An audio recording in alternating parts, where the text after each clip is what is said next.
Oi, boa tarde a todos e obrigada pela participação na live de resultados do quarto trimestre e do ano de 25 do Grupo Profarma. Essa live está sendo gravada e será disponibilizada no nosso site de RI. Sou Camila Conrado, RI da Profarma. Estão comigo hoje o Max Fischer, CFO e DRI da Profarma, o Sami Birmarker, CEO, e o Wilson Schwartzman, VP da Profarma Specialty. Agora eu passo a palavra para o Sami.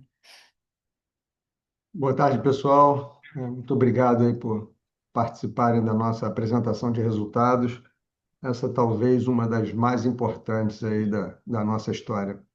Nesse ano de 2025, o Grupo Profarma completa 65 anos e tivemos a feliz coincidência de termos a oportunidade de fazer o maior M&A da história do grupo, que foi a aquisição da Forbio, que ainda precisa ser aprovada pelo CAD, que ainda falta o closing, mas acho que a gente está bem encaminhado nesse sentido.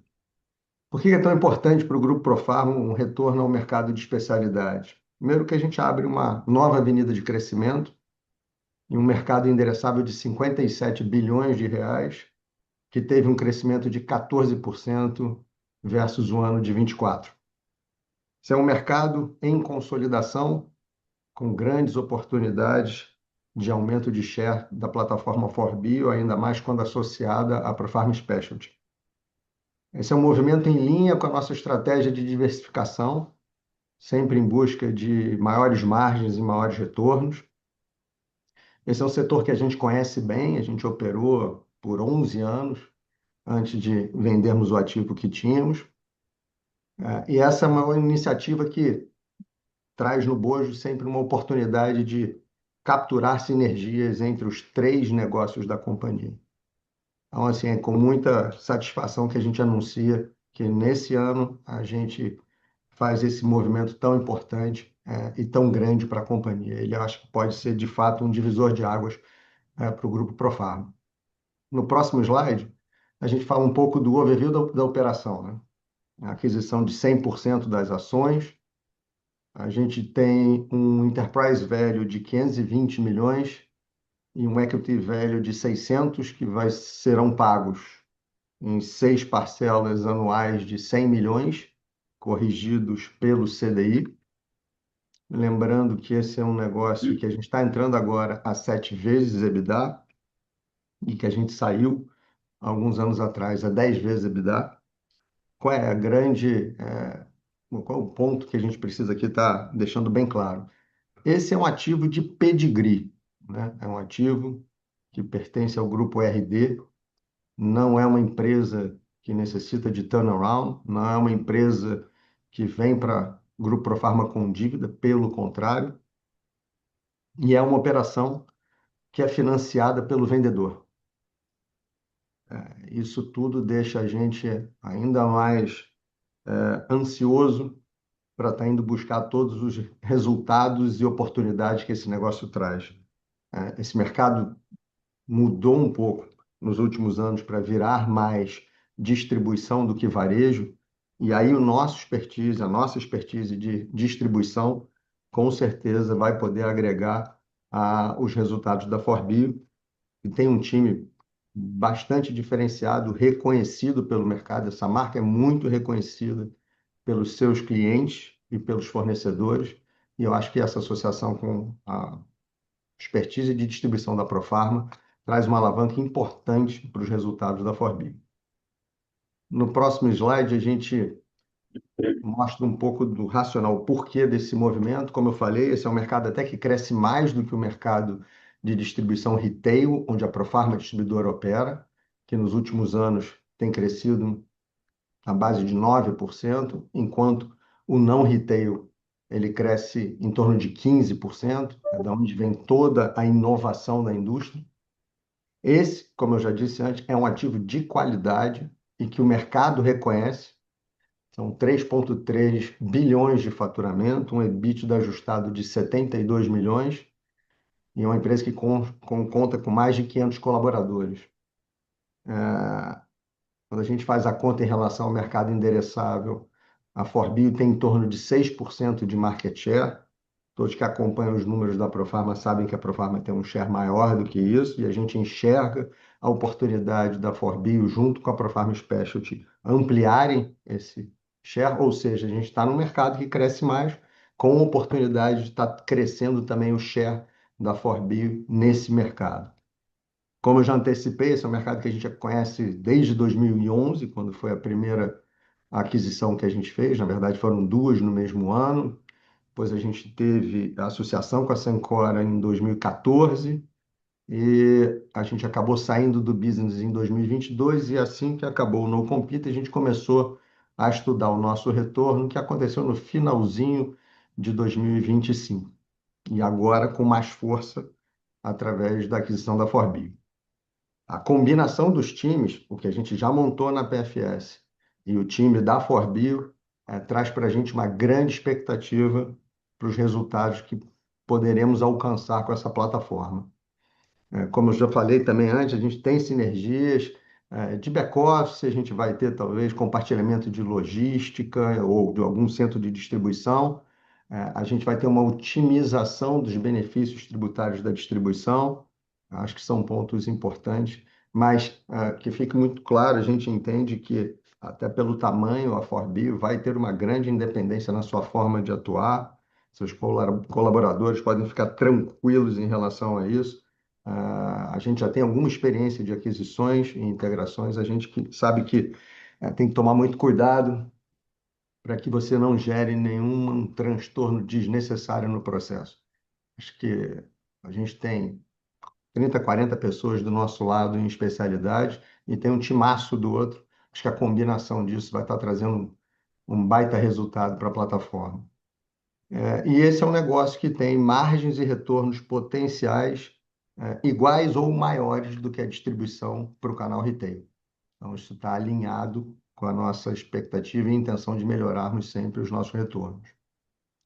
Agora, falando um pouquinho de Forbio, a empresa que tem 20 anos de mercado, dos quais 10 sob gestão da RD, mais uma vez, é um ativo com pedigree, é um dos principais players no segmento institucional.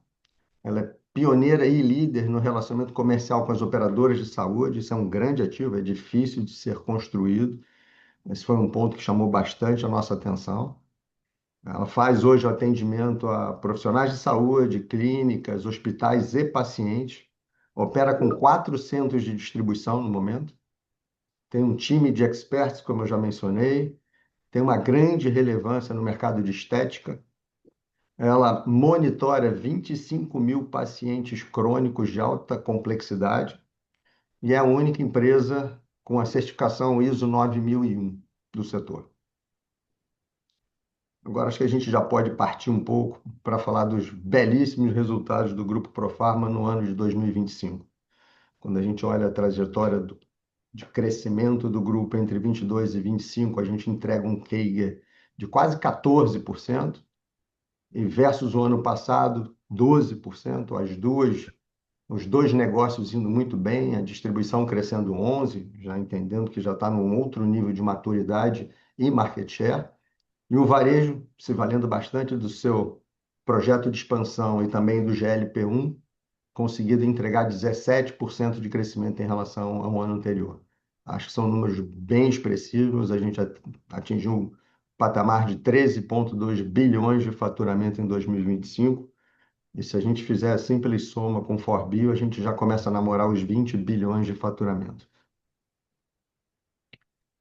EBITDA, a gente, ao longo desse período, entre 22 e 25, a gente consegue crescer o EBITDA ainda mais do que a gente cresceu a nossa receita. A gente tem um CAGR de 18% nos últimos anos, e ainda cresceu 17% de 25 versus 24, ou seja, a gente vem entregando expansão de margem. Trabalho na distribuição é manter nesse patamar que a gente vem conseguindo. Os incrementos são marginais, com diluição de G&A que a gente ainda tem, de SG&A que a gente ainda tem por fazer. E no varejo, a gente ainda pode seguir ampliando as margens. A gente sabe que o nosso G&A hoje, e como toda a rede, é em crescimento, ou que não chegou num patamar de 500, 600 lojas, é mais difícil ter um G&A abaixo de 4, mas a gente está chegando lá. E com isso, ano passado, a gente já entregou 4% de EBITDA, a melhor performance que a Demil apresentou desde o seu IPO de 2020. Lucro líquido, eh, num país com uma taxa de juros insana, em torno de 15%, acho que é um belíssimo resultado a gente ter conseguido crescer o nosso lucro líquido em valor absoluto e praticamente manter em termos relativos. Um trabalho mais ou menos feito da mesma forma nas duas empresas. E isso foi muito possível por conta, no próximo slide a gente vê, de uma gestão equilibrada do nosso caixa. Pode mudar de slide, por favor? Uma gestão equilibrada do nosso ciclo de caixa, do nosso caixa, mantendo a empresa num nível de alavancagem saudável, abaixo das 2 vezes, e um belíssimo trabalho de redução do custo da nossa dívida, que quando a gente compara do quarto TRI de 24 com o quarto T de 25, a gente sai de CDI mais 0,91 para CDI mais 0,03. Esses dois movimentos e o crescimento do EBITDA foram os movimentos que viabilizaram um crescimento do nosso lucro líquido. Acho que são os pontos importantes aqui para a gente deixar destacado. E uma outra coisa que tem a ver com a nossa estratégia de equilíbrio entre os interesses de todos os stakeholders, que é o pagamento de proventos. É o terceiro ano consecutivo que a gente paga acima de 50% de payout. A gente entrega aí um dividend yield próximo a 10%. E acho que essa estratégia, além de remunerar os nossos acionistas, tem tido um impacto importante na apreciação do valor das nossas ações, do preço das nossas ações. Acho que a partir de agora é só um slide final, como é que o grupo passa a ser composto após a aprovação do CAD e o closing. A gente tem, vamos dizer, a vertical de especialidades, uma grande oportunidade, uma grande avenida de crescimento para o grupo. Temos a Profarma distribuidora, que segue crescendo. Eu acho que vale destacar que a gente atua no mercado, no mínimo resiliente, e em alguns segmentos desse mercado é mais do que resiliente. São segmentos que têm crescimento de duplo dígito durante muito tempo e com oportunidades futuras de consolidação, novos produtos. Então, toda aquela estratégia que a gente traçou lá atrás, a gente, de fato, começa a colocar em place com vertical especialidade, vertical distribuição retail e vertical varejo, todas com muita oportunidade de crescimento ainda, com rentabilidade. Bom, e agora acho que a gente abre para perguntas. Camila vai estar conduzindo aí. Mais uma vez, obrigado por participarem da nossa apresentação. A primeira pergunta é do Vitor Kidsman. Ele pergunta, né? Boa tarde, parabéns pelos resultados e pela aquisição. Como devemos esperar o comportamento em termos absolutos do SG&A da distribuição para esse ano? Bom, acho que Pode ir, aqui Marcos. cabe sempre a ressalva, né, a distribuição sempre trabalha com diluição de despesa, né? Então a gente segue aí como nos últimos anos buscando essa diluição de despesa e controlando em números absolutos também os valores de despesa. Esse ano que passou, a gente teve um desempenho positivo, né? Quando a gente faz a análise mais correta, excluindo um outlier de venda que aconteceu no final do ano de 2024. Quando a gente faz a exclusão dessa venda, a gente percebe que houve uma diluição, tanto no quarto TRI quanto no ano, sendo que no ano quase metade, do aumento que teve em percentual foi devido a essa concentração de vendas no último TRI. Então, a gente segue nesse caminho. A gente, durante o ano de 25, trabalhou muito em projetos e planos de redução de despesas que estão em curso, terminando agora no primeiro semestre, para que isso seja ainda mais possível. E uma Max, me se- permite acrescentar só um ponto que é importante acompanhar. Com a variação do preço do barril do petróleo, isso é sempre uma ameaça ao custo de transporte, diretamente, né? A gente está na torcida para que essa guerra seja resolvida o mais rápido possível, porque pode vir a ter algum impacto nesse sentido. Perfeito. E a outra pergunta do Victor é, atualmente, qual a estrutura de specialties da Profarma em termos de faturamento e SG&A? E qual o ganho esperado de sinergias com a Forbio? Acho que aqui, falando especificamente da estrutura da PFS, em termos desse final de ano, a gente teve despesas pré-operacionais, perto de 5 milhões, que a gente apresentou no release. Em termos de venda, ainda muito numa fase de teste, então, como se fosse um pré-operacional também na parte de vendas, para que agora em 2026 a gente tenha de fato essas vendas refletidas no resultado. Com relação à sinergia, acho que o Sam abordou já um pouco na apresentação dele. A gente sabe que existe essa sinergia, a gente tem bastante história em aquisições, a gente sabe que esse passo tem que ser dado com muito cuidado, mas sempre há alguma sinergia para ser buscada, logística, na parte de back-office, mas é sempre com bastante cuidado. A próxima pergunta no chat. Quando vocês esperam concluir a aquisição da Forbio? A expectativa é que o CAD trate essa aquisição em rito sumário. A gente tem uma expectativa que isso possa se concretizar ali entre maio e início de junho.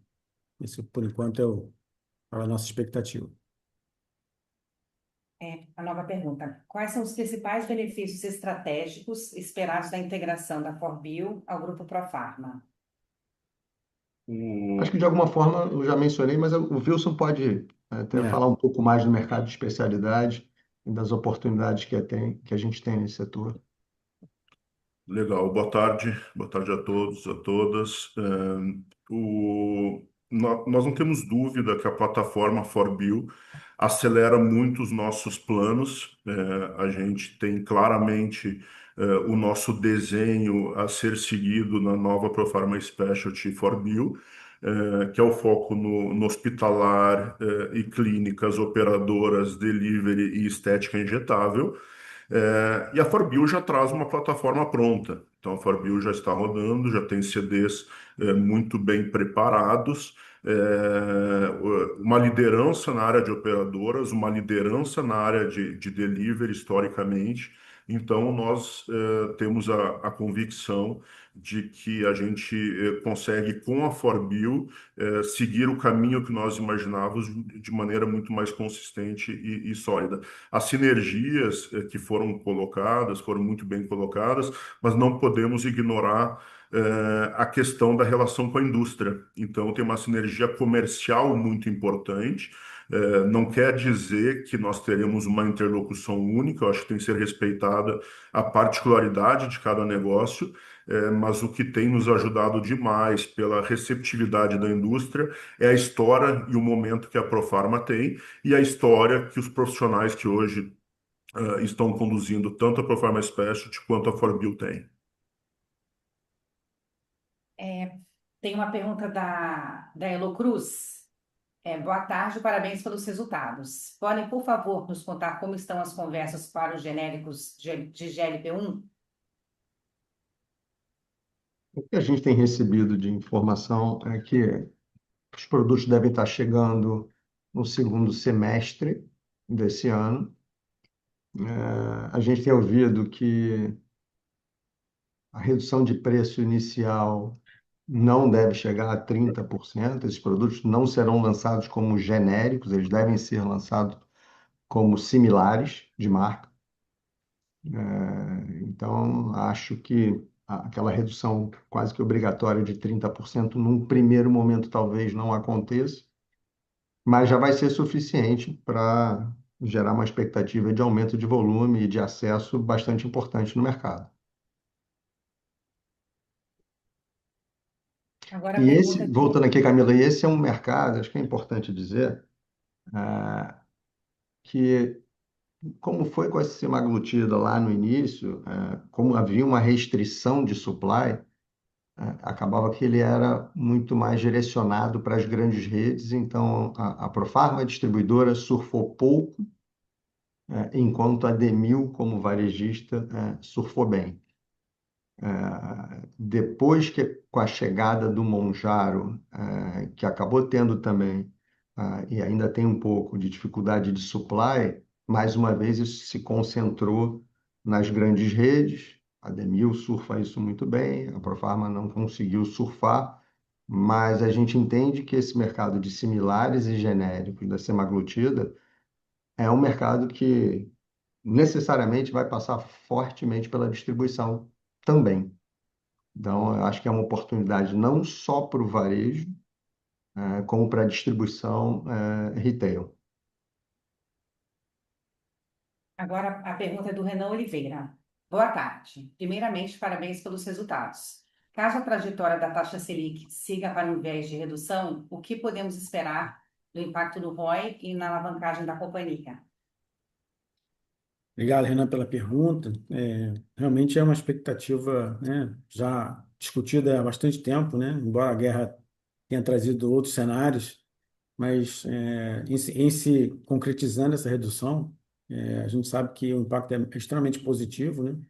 Falando especificamente em resultado, em lucro, né, que se traduz depois no ROI ao final do ano, para cada 1% de taxa, de redução de taxa básica, a gente bota quase 7 milhões a mais, entre 6 e 7 milhões a mais de resultado, que seriam 5% acima, considerando que o lucro do ano passado seria um lucro base, né? Então, é realmente extremamente positivo e vai, de fato, impactar o ROI positivamente.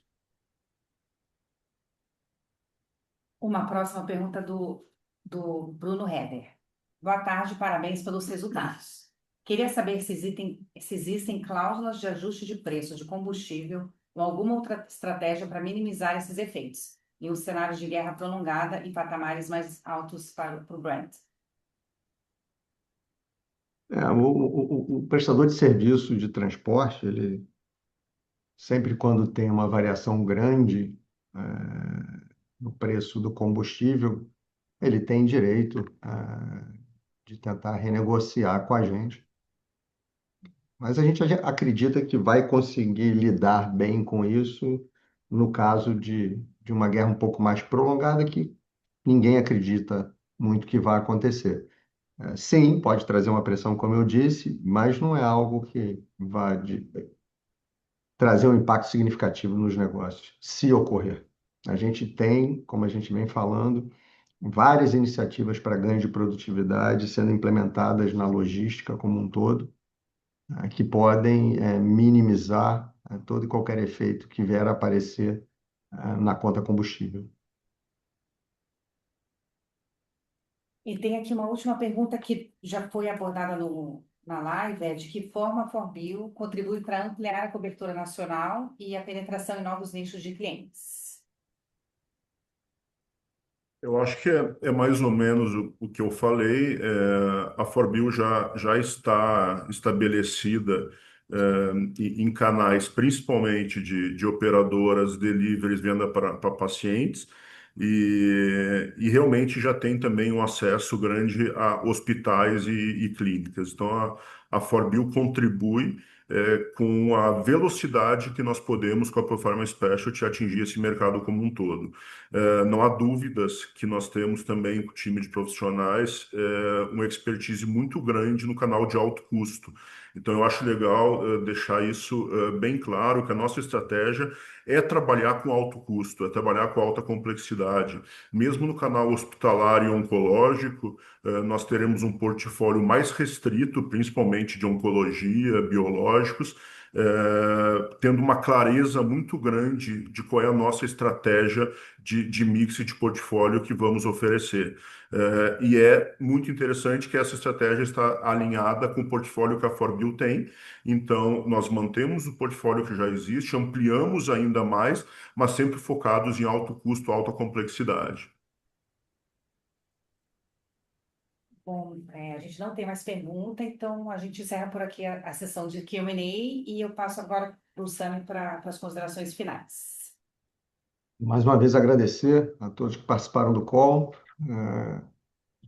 reenfatizar aqui o nosso orgulho pelo movimento feito, a grande expectativa com os resultados que isso pode estar trazendo para a nossa companhia, uma certa ansiedade para que a gente tenha esse deal fechado o quanto antes, e dar aqui também as boas-vindas para a turma da Forbia, assim que possível, pessoalmente. Ok? Muito obrigado a todos aí, pessoal. Obrigado, boa tarde. Tchau, obrigada. Boa tarde.